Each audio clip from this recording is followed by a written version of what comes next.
nahmaduhu wa nasta'inuhu wa nastaghfiruh wa na'udzu billahi min syururi anfusina wa min sayyiati a'malina may yahdihillahu fala mudhillalah wa may yudlil fala hadiyalah asyhadu an la ilaha illallah wahdahu la syarikalah wa asyhadu anna muhammadan abduhu wa rasuluh ya ayyuhalladzina amanu taqullaha haqqa tuqatih wa la tamutunna illa wa antum muslimun ya ayyuhan nasu taqu rabbakumul ladzi khalaqakum min nafsin wahidah wa khalaqa minha zawjaha wa batha minhuma rijalan katsiran wa nisaa'a wattaqullaha alladzi tasaaluna bihi wal arham innallaha kana 'alaikum raqiba ya ayyuhalladzina amanu taqullaha wa qulu qawlan sadida yuslih lakum a'malakum wa yaghfir lakum dhunubakum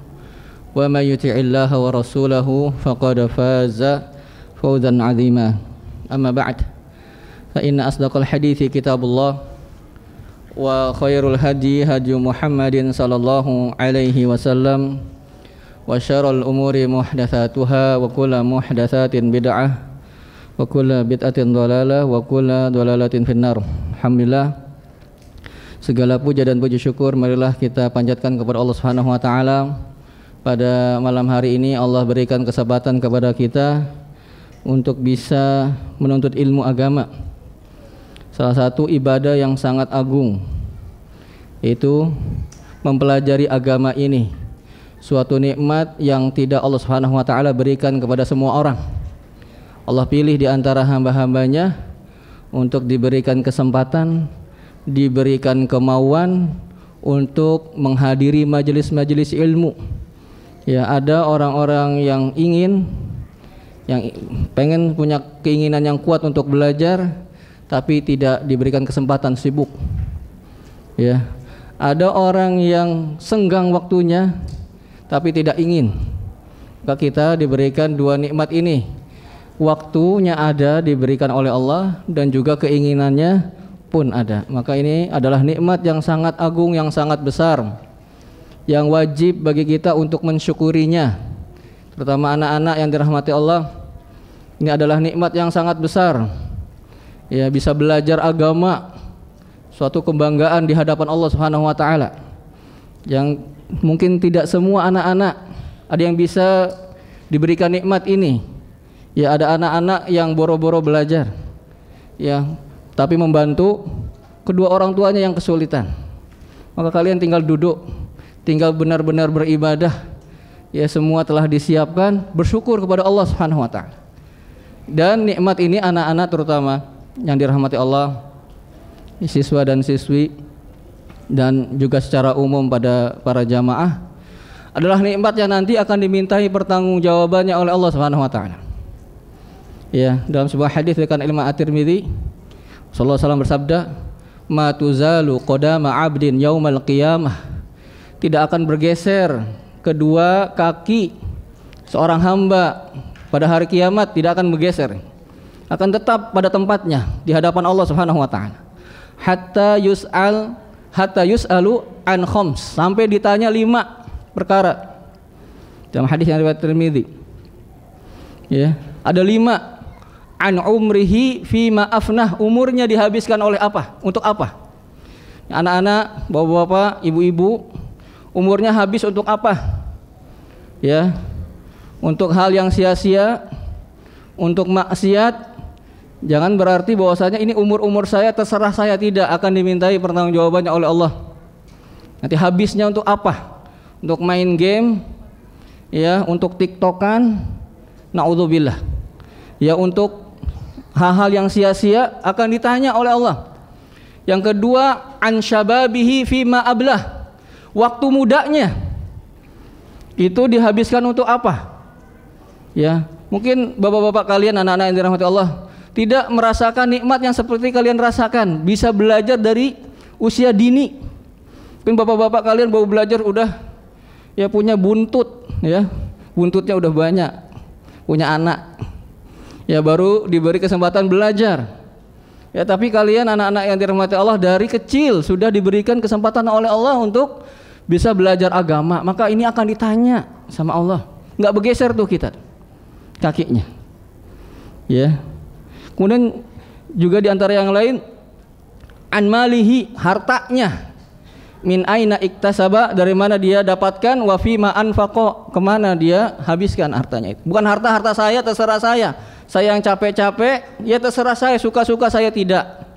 Kan ditanya uang kita, kalau kalian anak-anak, uang jajan kalian itu pakai apa, akan ditanya oleh Allah. Bukan uang saya terserah saya dong, tidak, akan ditanya oleh Allah. Kemana akan dikeluarkan uang tersebut, dihabiskan untuk apa? Ya.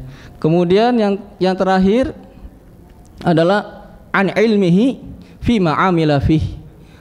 Ilmunya, apa yang telah dia amalkan darinya. Sudah belajar agama, apa yang telah dipraktekkan dari belajarnya itu. Ya, jangan sampai belajarnya saja tetapi prakteknya tidak ada, kesehariannya tidak ada, maka akan ditanya oleh Allah. Dan anak-anak yang dirahmati Allah juga merupakan nikmat yang sangat besar, ini mumpung banyak anak-anak. Ya, nikmat yang sangat besar.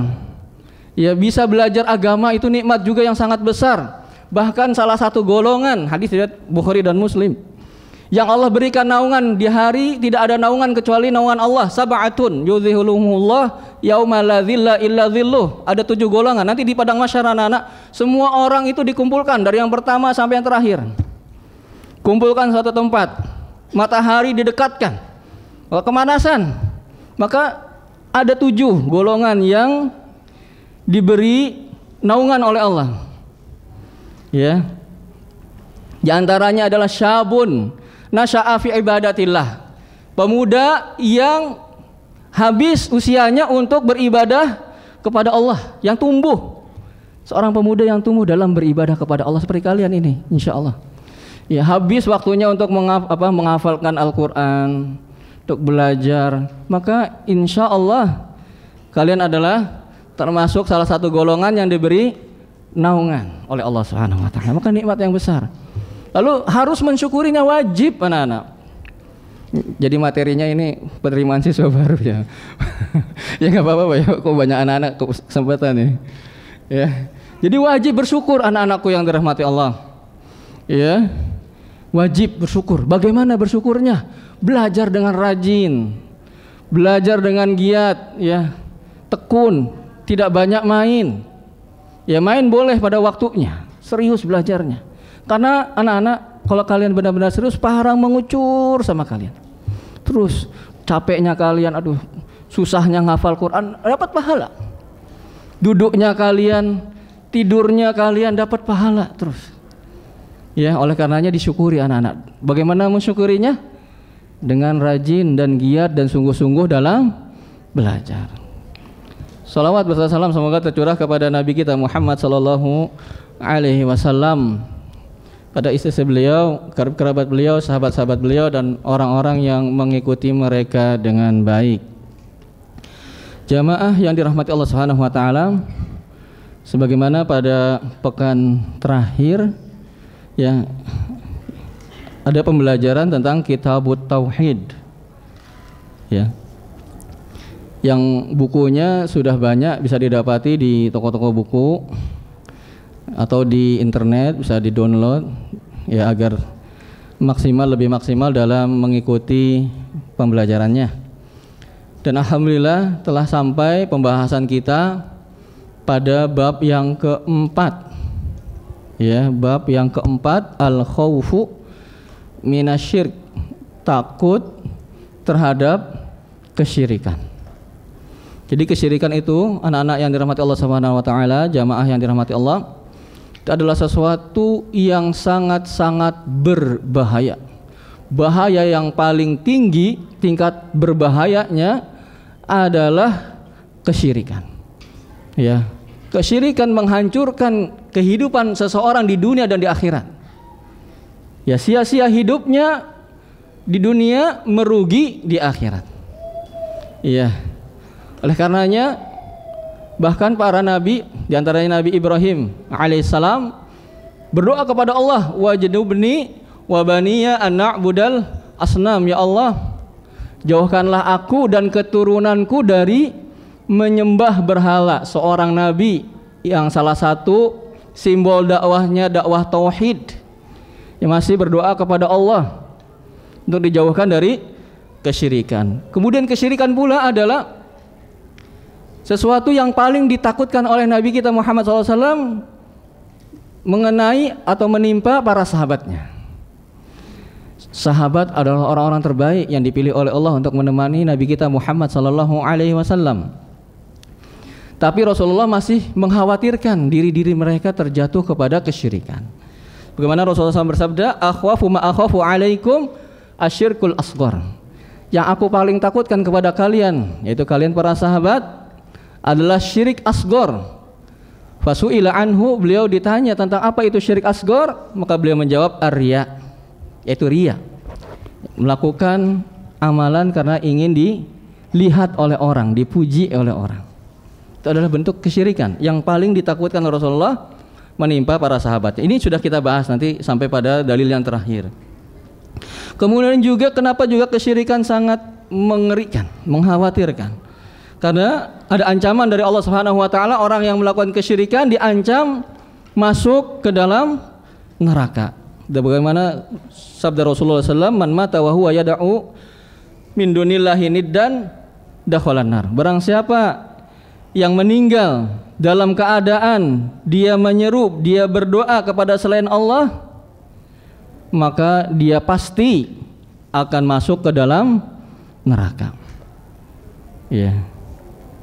Nah, yang terakhir yang kita akan bahas pada malam hari ini, yang sebelumnya tadi telah kita bahas, alhamdulillah, ya, adalah hadis yang diriwayatkan oleh Imam Muslim.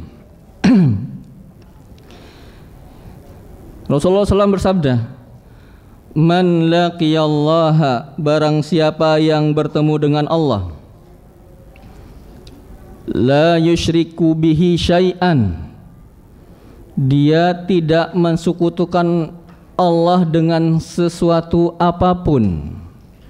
Barang siapa yang bertemu dengan Allah, dia tidak mensekutukan Allah dengan sesuatu apapun, dakhalal jannah, maka dia pasti masuk ke dalam surga.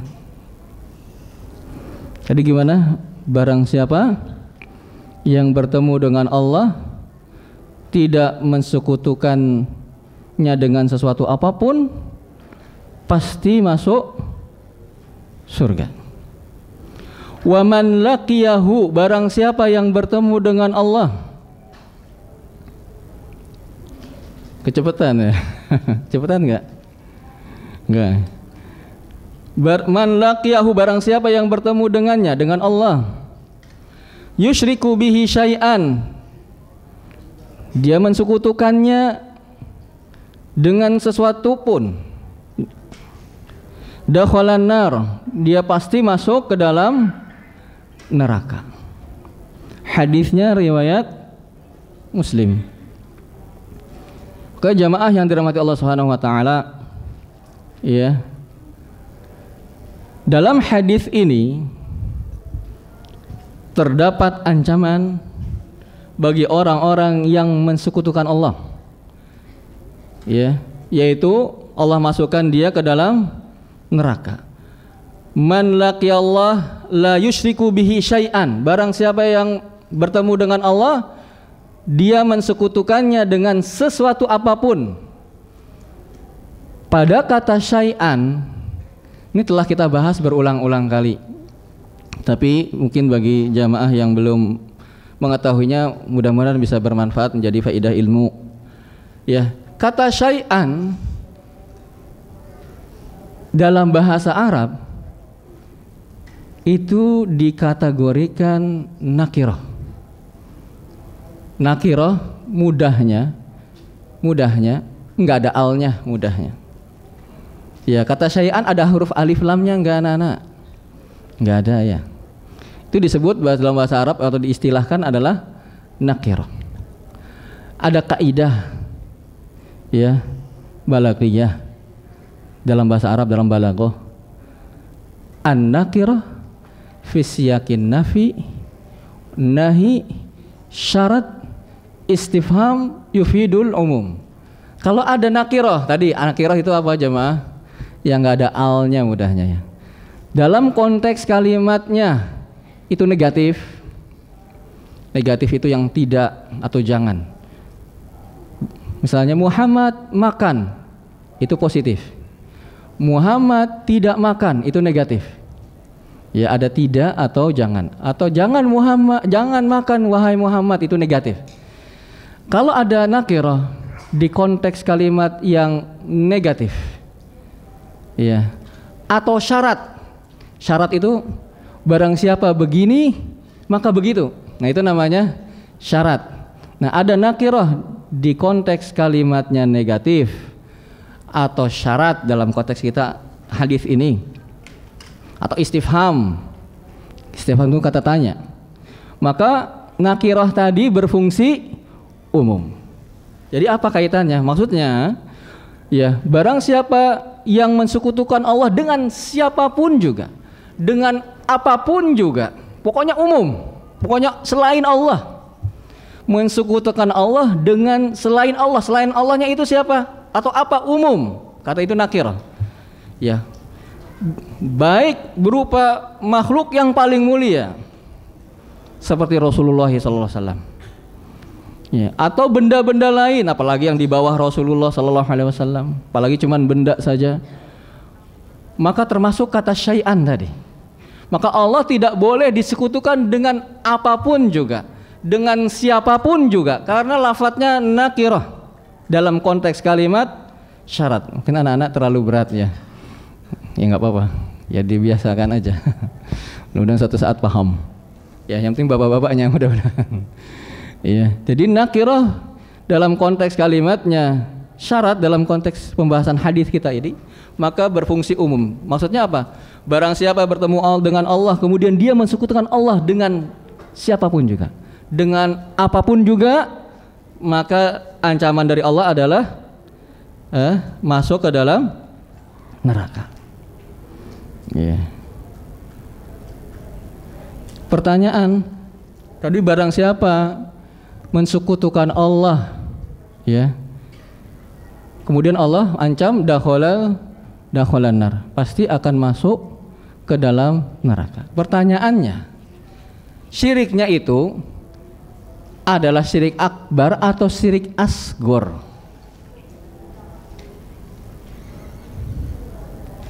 Barang siapa yang bertemu dengan Allah kemudian dia mensekutukan Allah dengan apapun, dengan siapapun, maka yang dimaksud dengan syirik di situ adalah syirik apa?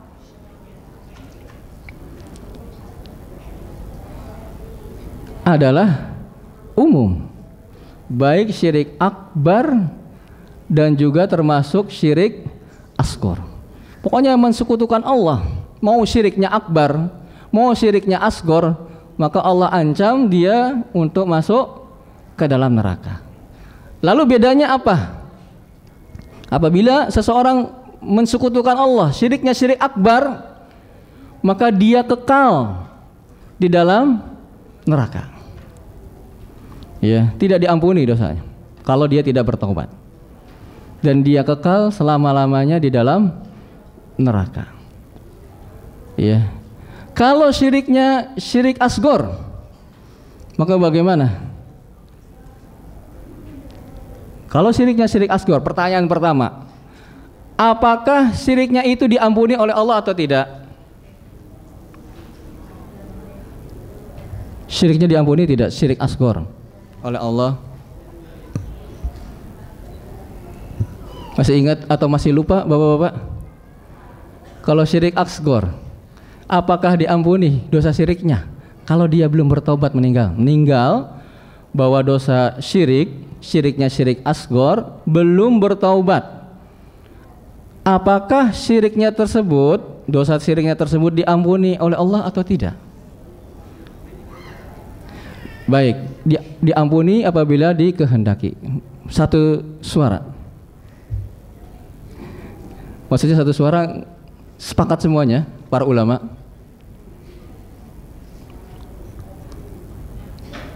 Maka kembali pada awal pembahasan bab ini, awalnya bahwasanya para ulama berbeda pendapat tentang apakah pelaku syirik ya asgor itu tahta masyiatillah, di bawah kehendak Allah. Maksudnya kalau Allah ingin ampuni, Allah ampuni, kalau tidak Allah azab dia. Seperti halnya maksiat.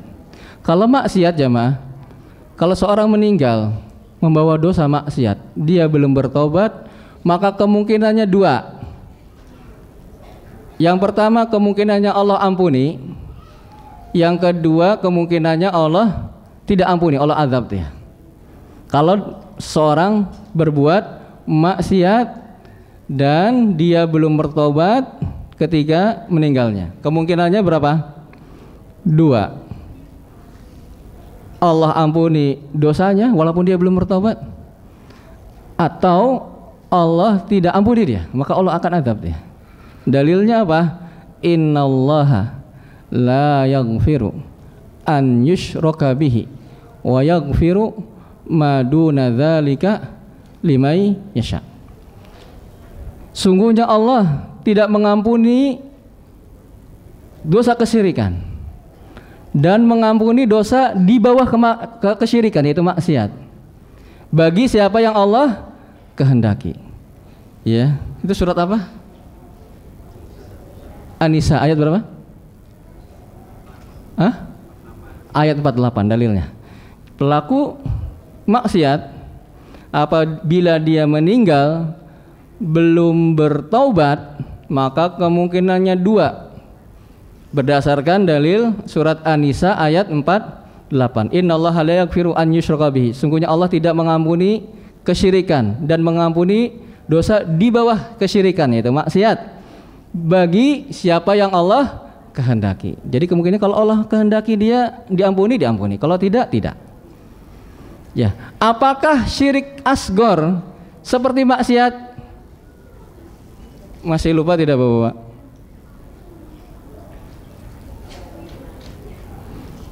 Pertanyaannya, apakah syirik asgor seperti maksiat?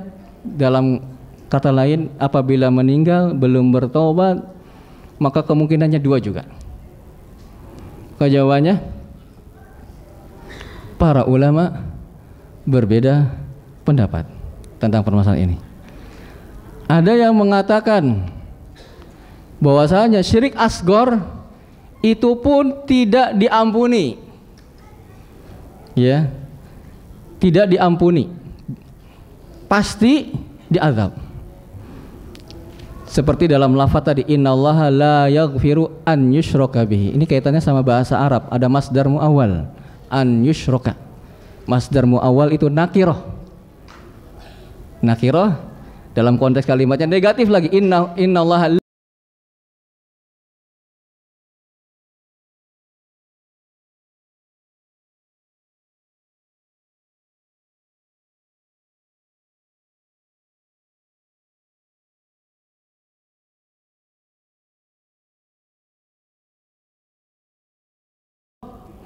di dalam Al-Quran itu digunakan untuk kesyirikan yang akbar. Berarti am maksus, umum yang dikhususkan. Maka jamaah yang dirahmati Allah Subhanahu wa taala, demikian juga pada halnya pada hadis yang kita baca, barang siapa yang bertemu dengan Allah kemudian dia mensekutukan Allah dengan sesuatu apapun, maka dia pasti masuk ke dalam neraka. Ya. Kalau syiriknya asgor diperselisihkan. Ya, mungkin Allah ampuni, mungkin tidak, seperti maksiat. Ya. Baik.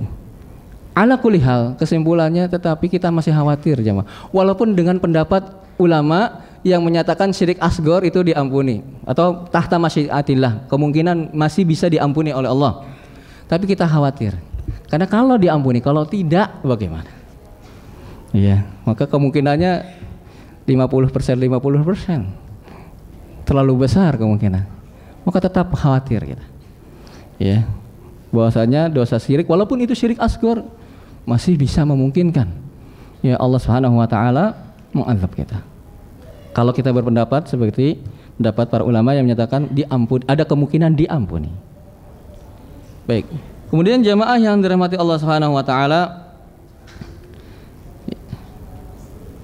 berakhirlah pembahasan bab yang keempat dengan berakhirnya pula tadi hadis yang kita baca. Karena hadis yang tidak kita baca tadi merupakan hadis terakhir dalam bab tersebut. Kemudian kita beralih ke bab yang selanjutnya, bab yang kelima, yaitu bab ad-du'a ila syahadati alla ilaha illallah. Bab yang kelima adalah bab berdakwah kepada la ilaha illallah. Bab berdakwah kepada la ilaha illallah. Maka jamaah yang dirahmati Allah Subhanahu wa taala, penulis rahimahullah, beliau begitu detailnya dalam menulis buku ini, Kitabut Tauhid. Sampai urut-urutan babnya saja beliau perhitungkan. Iya, begitu detailnya beliau. Subhanallah ya, para ulama menyusun urutan bab itu diperhitungkan. Kenapa bab pertamanya ini, kenapa setelahnya itu, kenapa sebelumnya ini.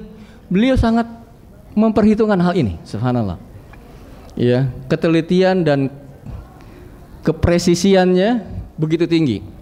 Jadi jamaah yang dirahmati Allah Subhanahu wa taala, kitab tauhid ini kalau kita runut dari bab yang pertama itu membahas tentang apa? Bab yang pertama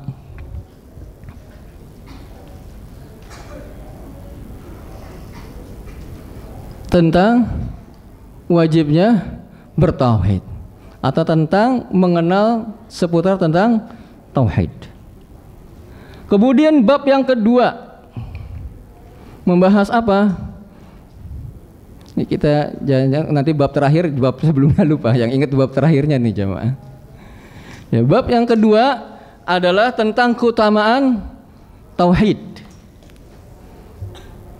Kemudian bab yang ketiganya adalah keutamaan orang yang merealisasikan tauhid. Ya. Kemudian bab yang keempat, apa bab yang keempat? Bab yang keempat apa? Tadi yang kita bahas tuh, bab takut terhadap kesyirikan. Kemudian bab yang kelimanya adalah apa? Bab berdakwah kepada la ilaha illallah. Maka jamaah yang dirahmati Allah Subhanahu wa taala, kalau kita perhatikan urutan babnya ini, ya, beliau mengisyaratkan kalau seseorang telah mengetahui tentang permasalahan tauhid, kemudian ketika seseorang telah mengetahui lawan dari tauhid itu yaitu kesyirikan, maka seseorang tersebut memiliki tanggung jawab untuk menyampaikannya kepada orang lain. Iya. Setelah seorang itu memahami tentang tauhid, kemudian kesempurnaan tauhid tidak akan digapai melainkan dia mengetahui juga lawannya yaitu kesyirikan. Jadi paripurna pemahamannya, sesuatu ketika dibandingkan dengan lawannya maka akan menjadi jelas. Tatkala seorang telah mengetahui tauhid, kemudian mengetahui lawannya yaitu kesyirikan, maka ada tanggung jawab pada dirinya untuk menyampaikannya kepada orang lain. Maka jangan disimpan sendiri pengetahuannya tersebut, punya tanggung jawab ya untuk menyampaikannya kepada orang lain, minimal orang-orang yang terdekat, minimal orang-orang yang bisa diajak, istrinya, anak-anaknya, saudara-saudaranya, kawan karib kerabatnya, dan seterusnya dan seterusnya. Tidak dia simpan sendiri, ingin soleh sendiri, ya. Maka ada kewajiban bagi diri seseorang tatkala mengetahui tauhid adalah untuk menyampaikannya kepada orang yang lain. Ya.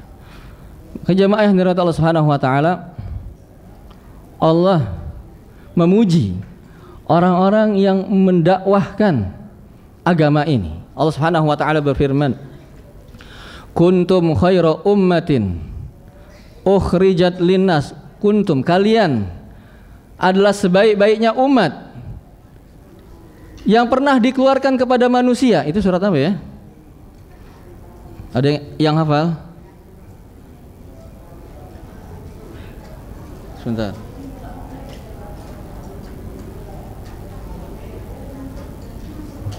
Surah Al-Imran ayat 110. Kalian adalah sebaik-baiknya umat yang pernah dikeluarkan kepada manusia. Ta'muruna bil ma'ruf, yang memerintahkan kepada kebaikan, wa tanhauna 'anil munkar, dan melarang dari kemungkaran. Maka dipuji orang-orang yang seperti ini. Dalam ayat yang lain, sebentar, saya lupa nulis.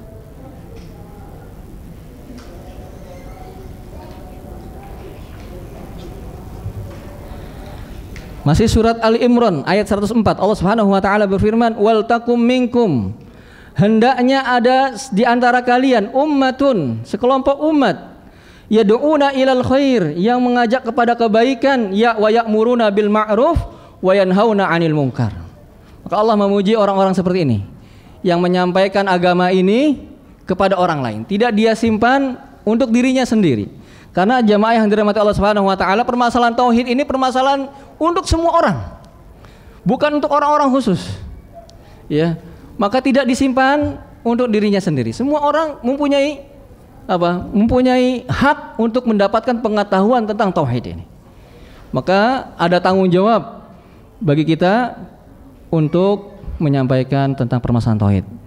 Juga jamaah yang dirahmati Allah Subhanahu wa taala, sebagaimana hadis yang tadi kita singgung di awal, bahwasanya Allah juga akan meminta pertanggungjawaban kepada kita terhadap apa yang telah kita pelajari tentang agama ini. Iya. Wa an ilmihi fima amila fi, tentang ilmunya, apa yang dia telah amalkan dari ilmunya tersebut. Maka kita akan dimintai juga pertanggungjawabannya. Terlebih lagi keluarga kita akan dimintai pertanggungjawabannya. Kullukum mas'ulun, kullukum ra'in wa kullukum mas'ulun an ra'iyati. Kalian semuanya pemimpin pada laki-laki ini, akan ditanya, dimintai ya pertanggungjawabannya oleh Allah Subhanahu wa taala. Ya minimal adalah kepada orang-orang terdekat kita, anak, istri, dan seterusnya dan seterusnya. Tidak disimpan pengetahuan tersebut hanya untuk dirinya sendiri. Kemudian jamaah yang dirahmati Allah Subhanahu wa taala, selain tadi faidah ya, faidah dari urutan bab yang kelima ini, yang pertama, setelah kita mengetahui tentang permasalahan tauhid, maka ada tanggung jawab untuk menyampaikannya. Itu faidah kenapa beliau menempatkan bab yang kelima ini setelah bab-bab yang sebelumnya. Kemudian yang kedua, kenapa beliau juga menempatkan bab yang kelima ini setelah bab-bab yang sebelumnya? Jikalau kita memiliki tanggung jawab untuk berdakwah, anak-anak dan bapak-bapak yang dirahmati Allah, maka memulai seseorang dakwahnya dengan dakwah tauhid. Memulainya dengan apa? Dakwah tentang tauhid, tentang la ilaha illallah. Sebagaimana la ilaha illallah adalah kewajiban pertama yang harus diketahui oleh seseorang, maka la ilaha illallah pula adalah kewajiban pertama ketika ingin untuk didakwahkan. Iya. Maka prioritas utama seseorang dalam berdakwah adalah tentang permasalahan tauhid. Ya. Tapi dakwah terhadap tauhid ditempatkan prioritas bukan berarti tidak mempelajari tentang fikih, tidak mempelajari tentang akhlak. Ya, semuanya itu penting. Dalam agama semua hal itu penting, tapi ada prioritas utama dari yang hal-hal yang paling penting itu ada, dan yang pertama kalinya adalah tauhid. Itu pelajaran kedua dari urutan bab yang kelima ini beliau letakkan. Ya. Kemudian jamaah yang dirahmati Allah Subhanahu wa taala, Yang pelajaran selanjutnya yang keempat, yang keberapa? Yang ketiga, afwan. Bahwasannya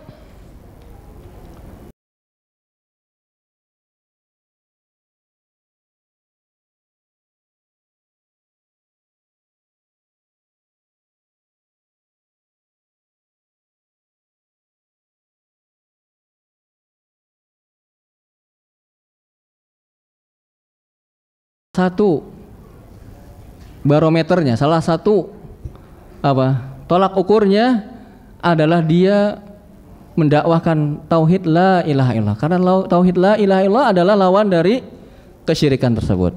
Anak-anak mencatat atau menggambar ya, atau menulis, nulis yang tidak berkaitan dengan pelajaran. Ya.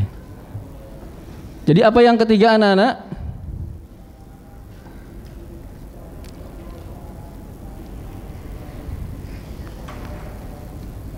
Mendakwahkan tauhid adalah bukti dari kesempurnaan seseorang takut kepada kesyirikan.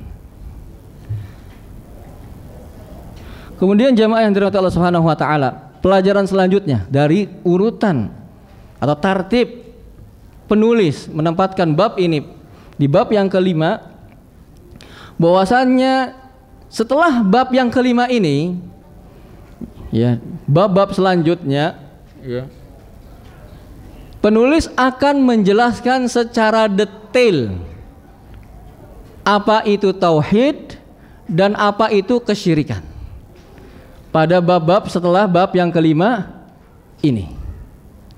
Iya. Mulai. Jadi kitab tauhid ini jamaah yang dirahmati Allah dimulai dengan sesuatu yang umum. Lama-lama detail, lama-lama detail. Detail disebutkan syirik itu 1, 2, 3, 4, 5 dan seterusnya. Detail. Karena kenapa jamaah yang dirahmati Allah Subhanahu wa taala? Karena banyak orang yang mengklaim mendakwahkan tauhid tetapi secara umum saja. Ketika diperinci, sebetulnya bisa terjatuh seorang itu dalam kesyirikan. Maka dakwahnya Syekh rahimahullahu taala begitu detailnya tentang tauhid dan lawan dari tauhid itu yaitu kesyirikan. Karena sebagian manusia mendakwahkan tauhid ya, banyak yang mendakwahkan tauhid kan gitu ya. Tetapi ketika ditanya detail-detailnya ternyata seseorang itu malah terjatuh ke dalam lawan dari tauhid tersebut. Ya klaimnya juga ya dakwah tauhid itu dakwah yang paling prioritas, yang paling utama, tapi ternyata ya ketika detail-detailnya, rincian-rinciannya, maka seorang itu justru terjatuh ke dalam kesyirikan. Dan beliau rahimahullah taala setelah bab-bab ini beliau akan menjelaskan tentang tauhid dan syirik secara mendetail. Kemudian jamaah yang dirahmati Allah Subhanahu wa taala,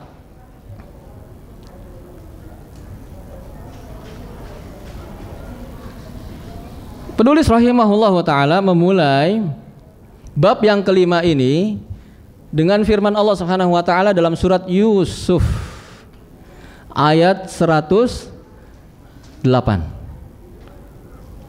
Allah Subhanahu wa taala berfirman, "Qul," katakanlah wahai Nabi Muhammad, "Hadhihi sabili," ini adalah jalanku, "ad'u ilallah," aku berdakwah kepada Allah, "ala basiratin," di atas ilmu, "ana," aku, "wa manittaba'ani," aku maksudnya aku Rasulullah, "dan orang-orang yang mengikutiku, wa subhanallahi," dan maha suci Allah, "wa ma ana minal musyrikin," dan tidaklah aku termasuk orang-orang yang berbuat kesyirikan. Maka jamaah yang dirahmati Allah Subhanahu wa taala, surat Yusuf ini ayat 108 ini adalah di antara ayat-ayat terakhir dari surat Yusuf. Kalau tidak salah surat Yusuf itu 111 ya. Ini 108-nya, di penghujung dari surat Yusuf. Dan seperti kita ketahui jamaah yang dirahmati Allah Subhanahu wa taala, surat Yusuf ya, itu berisi tentang banyak kandungannya tentang dakwah. Tentang berdakwah. Nah, di penghujung surat tersebut, maka Allah Subhanahu wa taala memberikan rambu-rambu atau kaidah penting dalam berdakwah. Yaitu dalam ayat yang penulis rahimahullah nukilkan dalam awal bab ini. Ya. Allah Subhanahu wa taala berfirman, "Qul," katakanlah wahai Nabi Muhammad, "hadhihi sabili," ini adalah jalanku. Ya. Kalau kita mempelajari bahasa Arab, jamaah yang dirahmati Allah, karena sangat erat kaitannya bahasa Arab dengan agama Islam. Sangat erat sekali. Tidak bisa dipisahkan antara bahasa suatu agama dengan agama itu sendiri. Karena bahasa Arab adalah bahasa agama kita, maka tidak atau sulit sekali dipisahkan antara bahasa Arab dengan agama kita. Allah berfirman sabili. Kalau kita belajar bahasa Arab, jamaah yang dirahmati Allah, maka bentuk kata sabil itu adalah bentuk yang mufrad. Mufrad betul bentuk tunggal, sebuah atau satu. Hadhihi sabili, ini adalah jalanku. Jalannya berapa? Satu. Ya. Nah, jamaah yang dirahmati Allah Subhanahu wa taala, Allah Subhanahu wa taala melarang kita untuk mengikuti jalan-jalan lain selain jalannya Rasulullah SAW, ya. Termasuk berarti jalannya Allah Subhanahu wa taala. Ya. Dalam surah Al-An'am, Allah Subhanahu wa taala berfirman, Al-An'am ayat 153. Wa anna hadza sirati mustaqima, dan sesungguhnya ini adalah jalanku yang lurus, fattabi'uh, maka ikutilah jalan tersebut. Wala tattabi'us subul, jangan kalian mengikuti subul, jalan-jalan yang lain. Lihat, subul itu adalah bentuk plural, bentuk jamak, bentuk banyak. Ya, maka jamaah yang dirahmati Allah Subhanahu wa taala, jalan yang ditempuh oleh orang-orang yang beriman ketika ingin mendekatkan dirinya kepada Allah cuma satu jalan, yaitu jalannya Allah dan jalan Rasulnya. Ya. Kemudian jamaah yang dirahmati Allah Subhanahu wa taala, kemudian muncul permasalahan.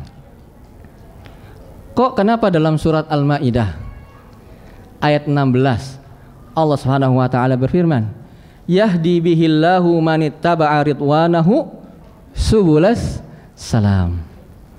Allah memberi hidayah dengan Al-Quran.